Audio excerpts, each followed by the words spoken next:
So, Total War Pharaoh just dropped a campaign gameplay. Let's have a look. If you're wondering why I sound a bit weird and a bit Barry White, it's because Nurgle is currently trying to kill me, so I apologize for my slightly off voice. But here we go, let's get into it. Let's see what things we can notice about this campaign gameplay. We get our first look at the campaign map itself here, which is also news to me. I haven't seen this yet. I haven't played the campaign. This is just going off the CA Let's Play, to be clear. So getting into it, the first thing that struck me with this is, wow, this is quite bare and barren looking, but I guess that's Egypt for you. It's a lot of desert. That's not a bad thing, just something that struck me. And again, maybe it's Warhammer spoiling me in this with a map that's full of all sorts of stuff. But the first thing to talk about here, a bit of UI we get to see. I really like this. I like this kind of hand-drawn, almost coloring in of the regions. It's very simple. It's very clear. I like it. I really like this. We also see the little glowing owls. I believe those are going to be your settlements, and then all these little dots are little outposts, which we'll find out about later on. But more interestingly here, we get to see which part of the real world is actually being used in this campaign map. Which part of Egypt? Well, from looking at this image, we can relate it to the real world. Up in the north, that's the ocean, the Mediterranean Sea. Then we've got the Gulf of Suez here and the Red Sea, modern day, of course. And if you wonder which part of Egypt this is, well, with a little help from Google Maps, we can see it's kind of the top right corner. This is the entirety of Egypt you can see here. But if we look closely at this area, Mediterranean Sea, Gulf of Suez, Red Sea, you can see it's this area, this top right corner of Egypt, right? Spilling around into Israel, maybe up into Lebanon. Who knows how far and how big this map is going to be, but we can see roughly some of what to expect. And keep that in mind for a point I'd like to make later. Moving on through this Let's Play, we get to zoom down and see some actual campaign stuff with all the UI. It's Troy. If you play Total War Troy, you'll recognize this. We have 5 kind of currencies to manage: food, stone, wood, bronze, and gold. That's exactly how Troy was. But it was a good system, to be honest. I like Total War Troy's campaign system and having the 5 currencies rather than just the 1 of gold like you do in most other Total Wars, or at least in Total War Warhammer. But now, at this point, I know what you're thinking. Goddamn CA, it's just a Troy reskin, it's a lazy copy and paste job, yada yada yada. But hold up, I have a theory as to why this might be so similar to Total War Troy. We'll get into that later because there's more to look at in the Let's Play, but don't write the game off just yet, that's all I'm saying. Don't write it off, just hear me out before we get to the end. But here we can see some usual Total War stuff, some UI for the tech trees, pretty much the usual tech trees, nothing too different here.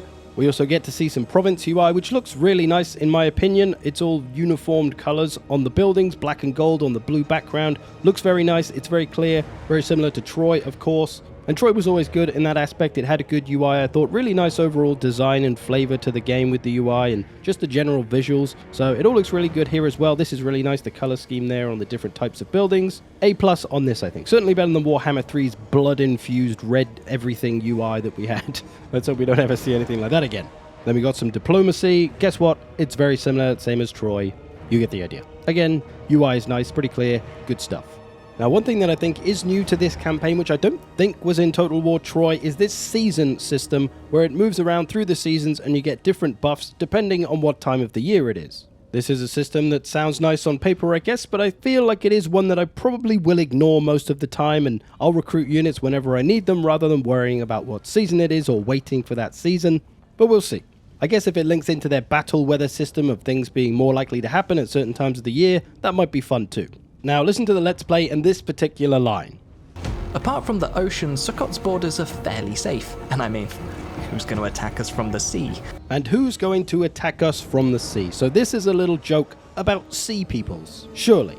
Now I don't know much about this, but I do know that around this time there was these like mysterious, almost mythological people that came from the oceans and raided all these shores and coasts and then just disappeared a lot. So pirates, essentially. And it sounds like we are going to be attacked from the seas by these random sea peoples. There's going to be some kind of mechanic there, I guess. Sounds cool, though. We get to see how some of the upgrades and such work for our lords or generals or heroes. I don't know what they called them in Troy. Heroes, I think. Maybe they're called heroes here, too. But I'm going to call them generals because that's good old classical historical Total War. But you'll be upgrading your general to, as you can see, upgrade certain things, reduce the upkeep, increase the replenishment, all kind of usual stuff that we have in Total War games. Then you have these titles across the top, the 4 slots. The titles seem to be unlocked by doing certain things, and once you've unlocked it, you can chuck it in one of those title slots. You can have 4 of them and buff yourself up however you wish. Now to the little outposts, those dots on the map that we could see earlier, These are kind of something like an old Total War mechanic that have kind of come back, except you get more choice over what they are. They give little passive buffs to various things, replenishment, certain materials, to siege holdout time, all sorts of stuff they can do. They can be attacked by armies and taken, so it's kind of like maybe like Shogun 2.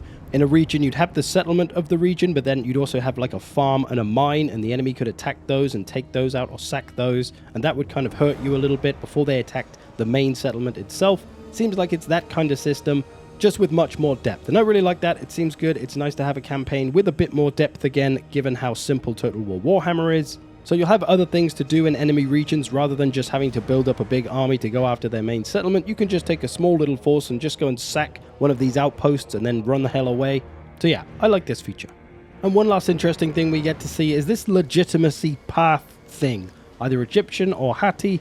I have no idea what this is, what it means, or what exactly it does, but it sounds interesting.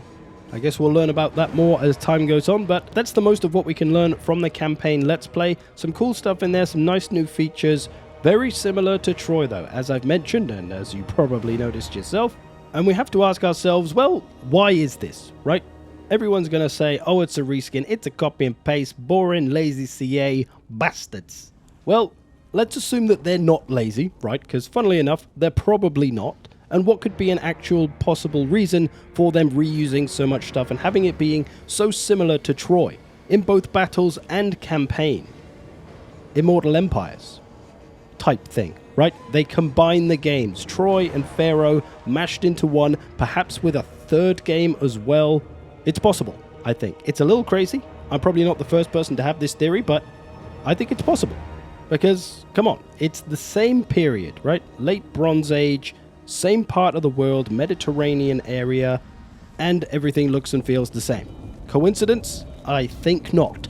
Of all the eras they could have chosen, of all the parts of the world and all the history they could have chosen to cover, they chose one that's pretty much exactly the same, roughly, as what they did 2 years ago. And if you want a little more geography with Uncle Zerk, this is the area that the Troy campaign map encompassed, Greece and some surrounding areas, part of Turkey. Now we have Pharaoh, which is encompassing at least this top corner of Egypt, some of Israel. And of course, I'm just guessing here, we haven't seen the full campaign map yet. It might be more or less of Egypt, more up to Lebanon and Syria maybe, who knows? So what if they're going to make a third game in this series in 2 years' time that's going to encompass this area of modern-day Turkey, which at the time I don't really know too well. Maybe the Hittite Empire, or it said about Hatti earlier, maybe that was some of it, I don't know. But history nerds, by all means, correct me if I'm wrong, fill us in. Who could be in this area? What could that third Total War game be? If they did a third, maybe they do it with just two, but it seems like a good link there, right? And would give us this massive Total War game encompassing a big part of the Mediterranean, at least the Eastern Mediterranean. And that would be pretty cool. Even though I'm not hugely interested in this kind of Bronze Age era and this area, it would still be a cool thing to see for the potential future of Total War, as obviously they've done it with Warhammer, it works well. Why not do it with the historical titles? If you can make it work like this, I think it would work nicely if they could bring this all together. Could be cool. Just a theory though, could be wrong. Maybe it is just laziness and they've just ripped off Troy. Who knows? It does seem a bit weird though that if this was the case and this was their plan, that they wouldn't announce that, because otherwise it does just look like you are making a very similar game to the previous one you made, so not sure. But there we go, a first look at the campaign gameplay of Total War Pharaoh. If you're excited for the game, you should probably be excited for the campaigns. It still looks good, looks very similar to Troy. It's not that Troy was bad in its campaigns or anything like that. I think the era and such, and the way the factions don't really feel that different, really killed it for a lot of people coming off of Warhammer anyway. I know that's what it did for me, so yeah. Anyway, thanks for watching, hope you've enjoyed this. See you in the future.